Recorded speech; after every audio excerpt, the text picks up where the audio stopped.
Hey guys, Total Control 871. Alright, so I wanted to just simply touch base with you guys a little bit.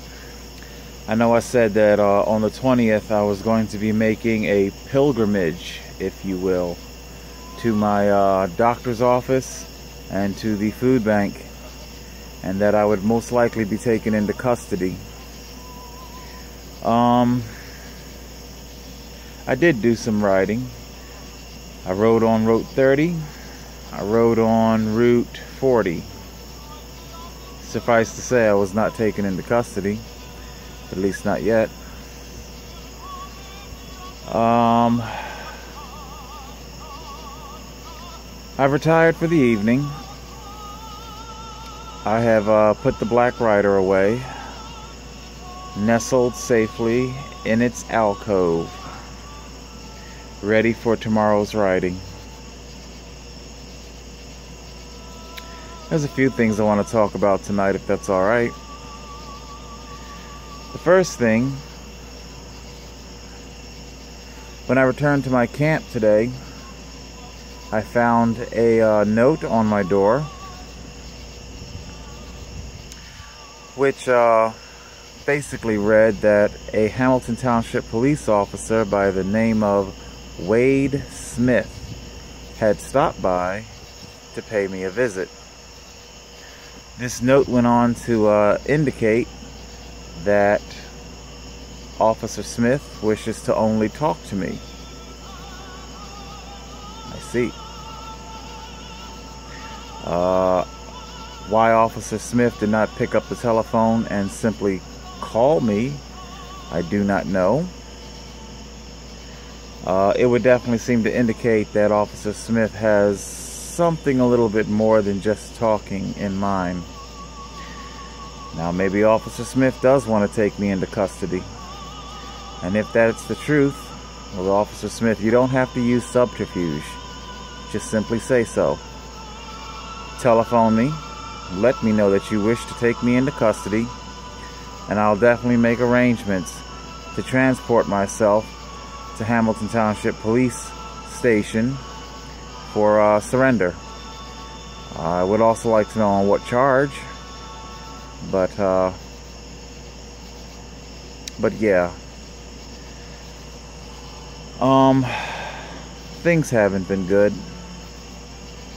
I'm struggling to hold on to a semblance of life, as about as normal as it gets for me.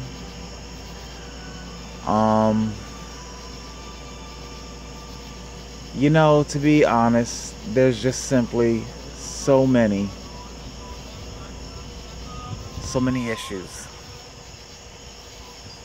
so many things that press on my mind. The suicidal depression, it only gets worse. But the thing that's so confounding about it is, you can only kill yourself once when there are so many wrongs in life. Matter of fact, I want to talk to you about one of those wrongs. It's nothing to do with the traffic situation. Let's see, I don't know if you'll be able to see this in this dim light, but I'll see what I can do to turn it towards you. Let's see.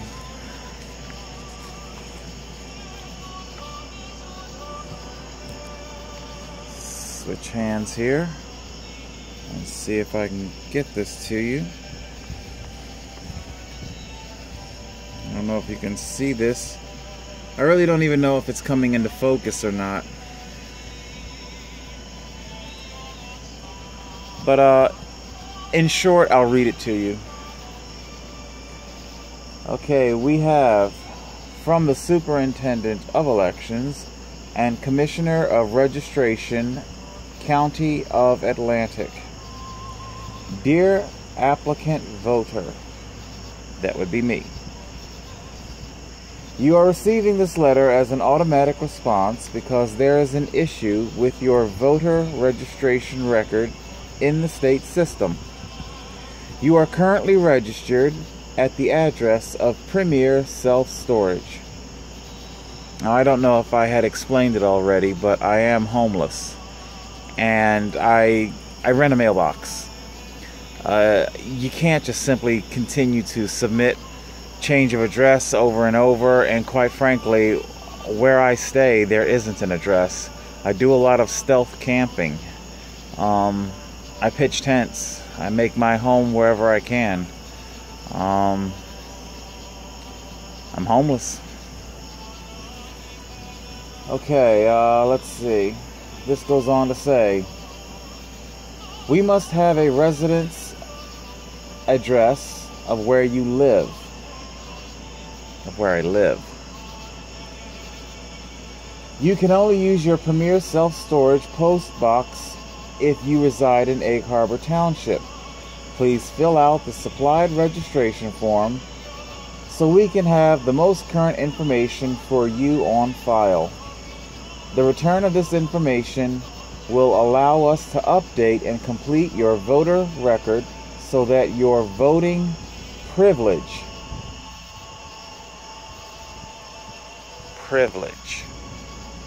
Matter of fact, let me see if I can give you a close-up of that.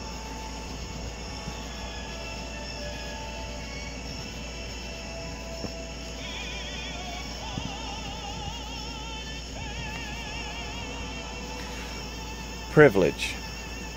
Now, I am not a civil rights attorney, but the last time I checked, voting is a constitutional right.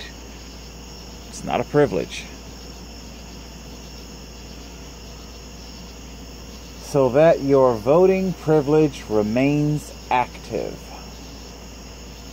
If you have any questions, please do not hesitate to call me directly in Mays Landing office at 609-645-5882.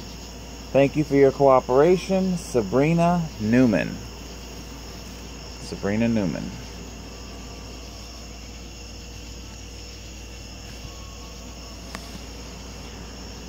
So there you have it, America. So what exactly does this mean? Well, let's think about it. All the government, or excuse me, the government's henchmen, the private sector. I mean, you'd be a fool to think that the government is not in bed with the private sector.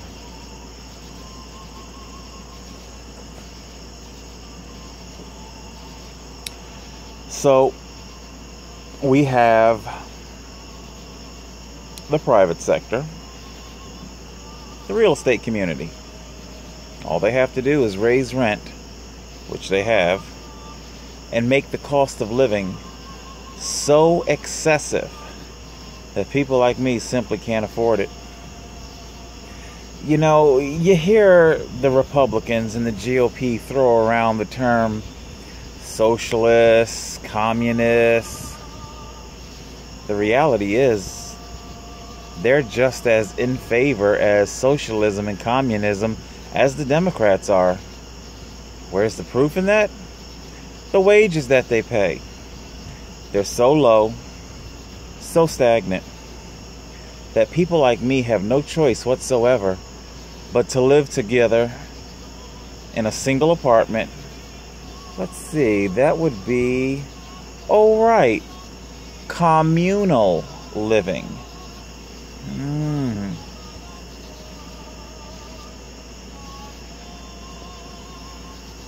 So, we're herded together like cattle, expected to live together like cattle in a commune, in our various cells,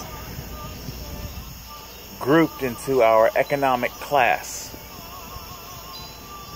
This is what you're worth. You are paid a portion of a wage. And of course that paltry wage is then taxed into oblivion by the Democrats.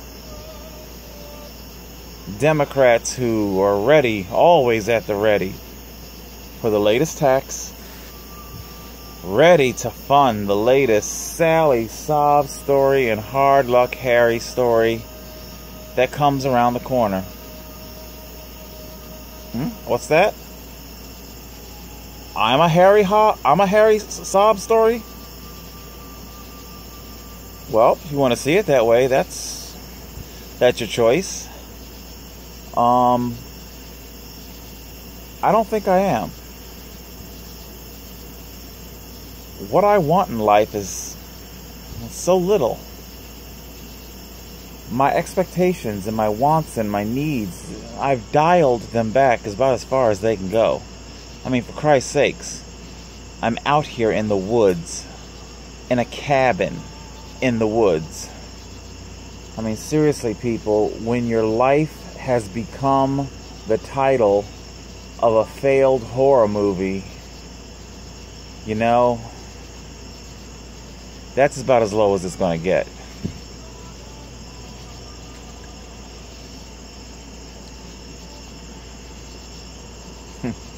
A bad horror movie. That's my life, all right. Anyway, so my right to vote is in jeopardy. It's being taken away. Taken away by those with power and money who have made the cost of living simply too difficult. Oh, and don't think for one split second that it's gotten past me. All of this residential scrutiny as of late.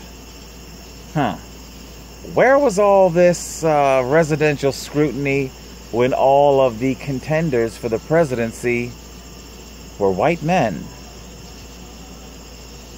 Just saying. All of a sudden, now they want to go through the system with a fine-tooth comb. Aha. So people like me, an American citizen, born and raised, worked hard, paid my taxes. True, I'm not rich by any means, but that's okay. I don't want to be rich. All I've ever wanted is someplace where I can call my own. A little apartment. But that's unaffordable. Not on the wages that they pay, and not on the taxes that they levy against those wages. It's simply unaffordable.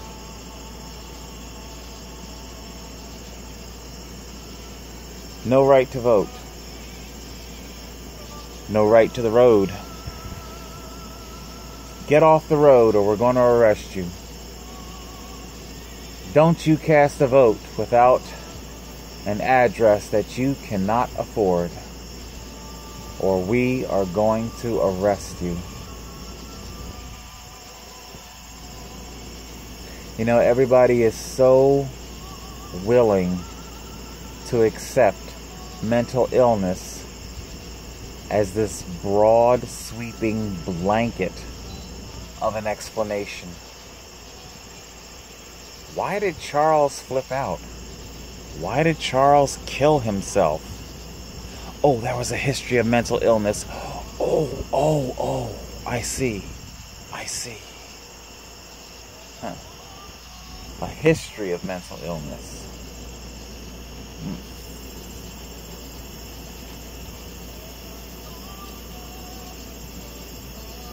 I guess we don't want to talk about the history of wrongful terminations. The history of discrimination.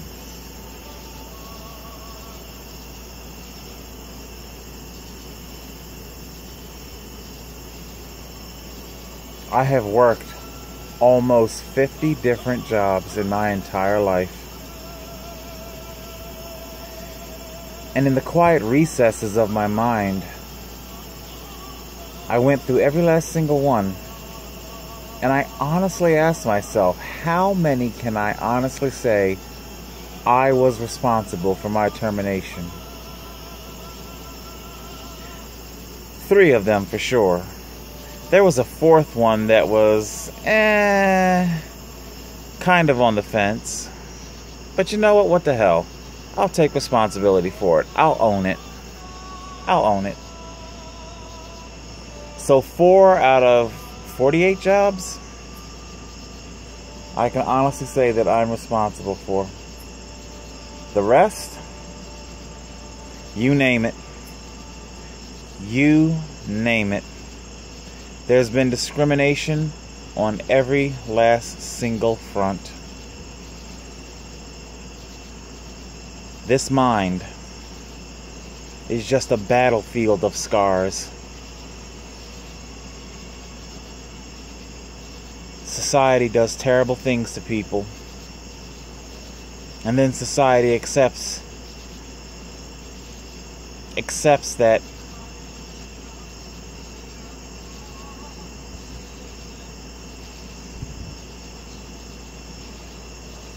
society accepts its own tragedy.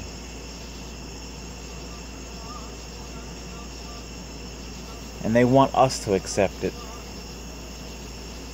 We're expected to ingest these social ills, to metabolize them, and to just simply have them disappear. Just disappear.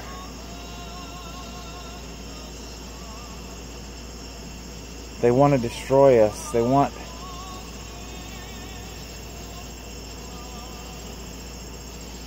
They put so much on our minds and our souls and our spirit. And they want us to be good sports about it all.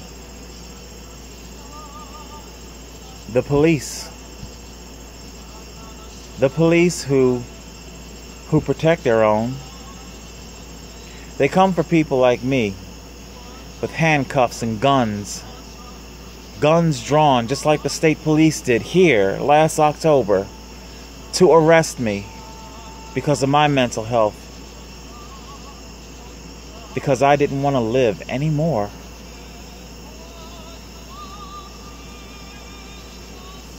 My charge was terroristic threat. Even though I didn't threaten anybody. But that's the police for you. They figure,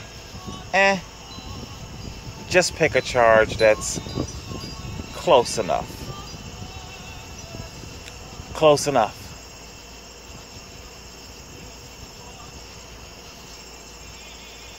That's what you are to the police. A game of horseshoes, where close enough is good enough.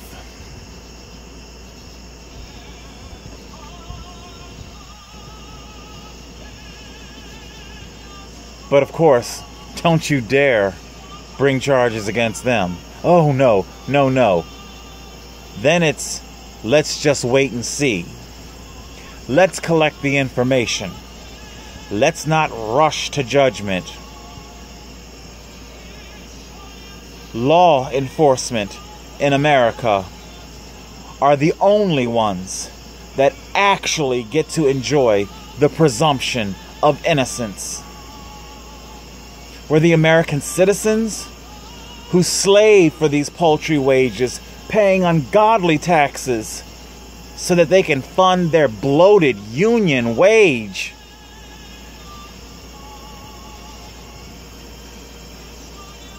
They don't get charged. With them, it's wait and see.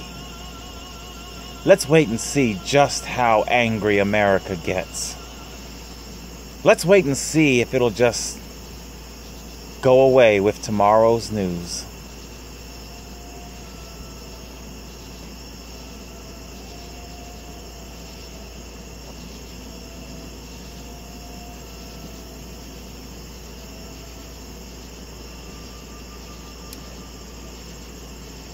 But our arrest records don't go away with tomorrow's news.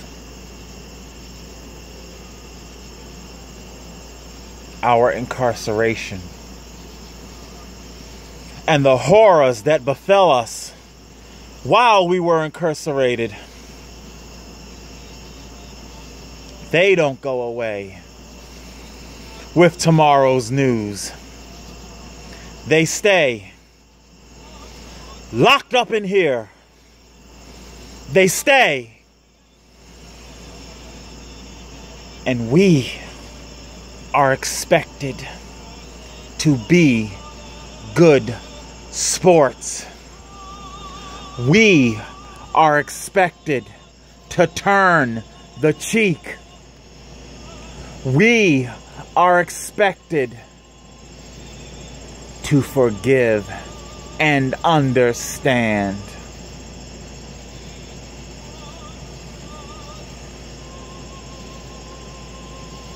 Well, I'm sorry.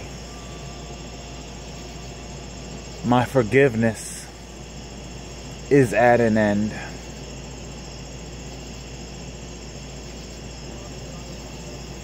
And this mind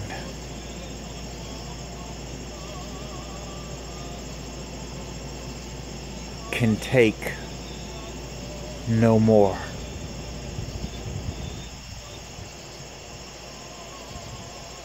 I ride for freedom. I ride for life. I ride for a better tomorrow.